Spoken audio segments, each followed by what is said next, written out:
আপনার কাছে যদি জিপাস ব্র্যান্ডের একটি মাত্র মেশিন থাকে, এটি দিয়ে গাড়ি ওয়াশ করতে পারবেন, বাইক ওয়াশ করতে পারবেন, আমের বাগান, লিচুর বাগান, কৃষিকাজে ওষুধি স্প্রে করতে পারবেন। বাংলাদেশে আমরাই সর্বপ্রথম জিপাস ব্র্যান্ডের কার ওয়াশার গান নিয়ে আসলাম। এই প্রোডাক্টটির ব্যাটারি কোয়ালিটি, মোটর কোয়ালিটি অনেক বেশি উন্নত মানের, যার ফলে আপনি দীর্ঘ সময় ধরে আপনার কাজগুলো করতে পারবেন।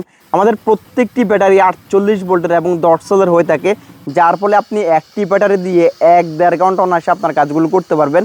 আর এটি যেহেতু ডাবল ব্যাটারির একটি কার ওয়াশার গান, সাথে আপনারা পেয়ে যাবেন জিপাসের দুটি ব্যাটারি দিয়ে আপনি 3-4 ঘন্টা অনায়াসে আপনার কাজগুলো করতে পারবেন। আর এটি ব্র্যান্ডেড প্রোডাক্ট হওয়ার কারণে এটির মোটর অনেক বেশি পাওয়ারফুল, যার ফলে আপনি পানির স্পিড অনেক বেশি ভালো পাবেন। পানিগুলো 15 থেকে 20 ফিট পর্যন্ত যাবে। যারা উঁচু উঁচু গাছে ওষুধ স্প্রে করার জন্য দীর্ঘদিন ধরে ব্র্যান্ডের কার ওয়াশার গান নেওয়ার জন্য অপেক্ষা করেছিলেন, তাদের জন্য জিপাস ব্র্যান্ডের এই কার ওয়াশার গানটি চমৎকার একটি পছন্দের প্রোডাক্ট হতে পারে। তো শুধুমাত্র যাদের ব্র্যান্ডের কার ওয়াশার গান প্রয়োজন, তারাই আমাদের সাথে যোগাযোগ করুন। সকলকে অসংখ্য ধন্যবাদ।